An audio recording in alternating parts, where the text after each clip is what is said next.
welcome to my guide, Solo Mount Farming in Zul Gurub as a Warrior. I'm Whitedrache of Runto to me you, and for this guide I will be playing on my Warrior, Gizagami. Okay, the first thing we want to do is get into Zul Gurub, and to do this we need to be in a raid. If you have some nice guildies who are willing to join raid with you, then by all means use them. I personally find it much quicker just to throw out a ninja invite to a low level, convert to raid, enter the instance, and then apologise to that player, claiming you invited them accidentally. 9 out of 10 times they'll just quit party, leaving you inside to farm those mounts. Okay, on to the first boss, which will be High Priest the Cal, otherwise known as the Tiger Boss. Before we go any further, I'd like to point out that I disabled a lot of add-ons so that this video would record as smoothly as possible. The UI you're seeing just now is nothing like the UI I use when I'm playing. It's basically just the standard Blizzard one. So before the bojaws start leaving comments like "your UI sucks," please bear this in mind. Also, because I'm back to using the standard Blizzard unit frames and icons, my abilities are all over the place. I'm going to be doing a lot of clicking here. Again, it's not how I usually play, but if you feel that you just have to leave a comment calling me a clicker noob, etc., I'm sure there's someone out there who gives a damn, so feel free. Anyway, now we're at the Tiger Boss. You want to be in tanking spec and in tanking gear for this one. The boss is accompanied by 2 elite trolls and 2 non-elite tigers. When pulling, I prefer to guide the mobs behind the hut here, as it should prevent aggroing any of the mobs outside the boss fight.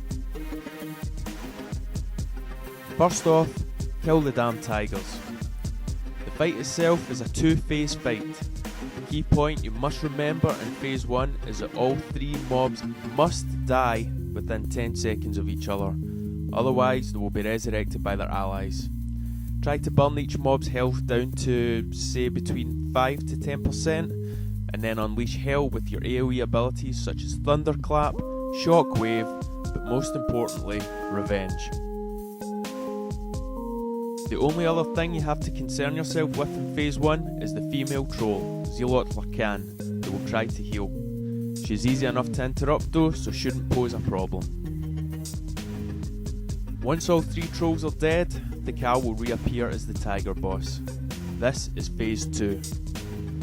This phase is basically a damage race, so I find that now is a good time to pop in Rage Regeneration, just to get back some health that was lost in phase 1. Keep beating on the boss, and before you know it, you'll be dead. Job done.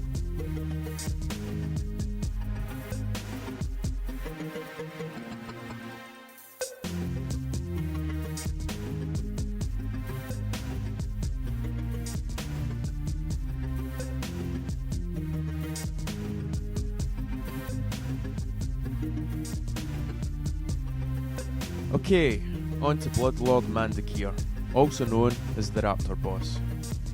This fight is much easier than the last one. I find the most effective technique to use is to change to a DPS spec but remain in your tanking gear. Trust me on this one. Also, please make sure your DPS spec has 2 things. 1, the talent Bloodthirst, and 2, the Glyph of Bloodthirst. Switch to Berserk stance and you're ready to go.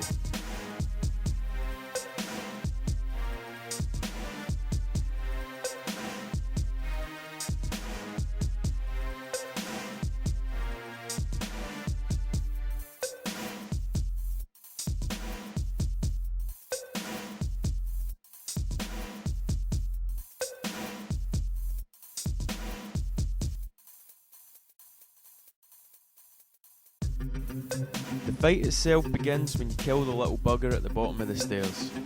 Immediately, you want to target the raptor Ogan and run to the top of the stairs.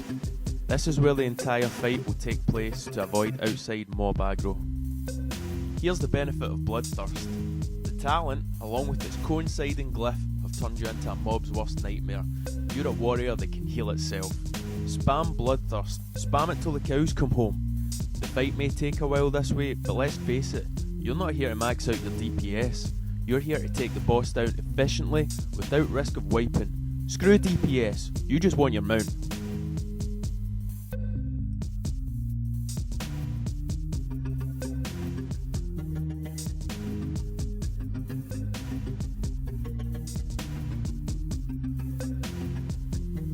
burn down again, and when he dies, Mandakir will become enraged. You may want to pop a damage reduction trinket at this point if you have one, but to be honest, it shouldn't really be required.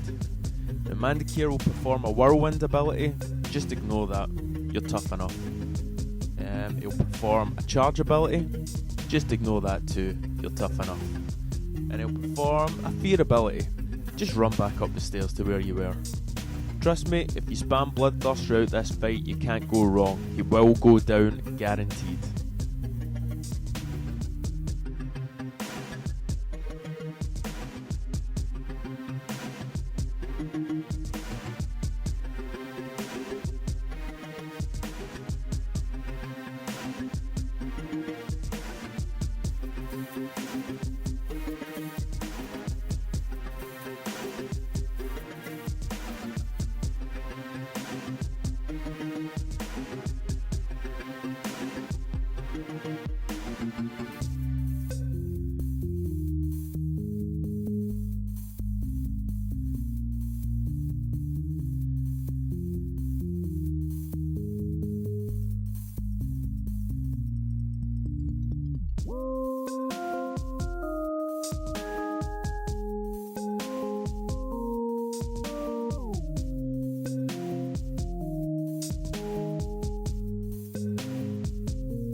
So that pretty much wraps up this video.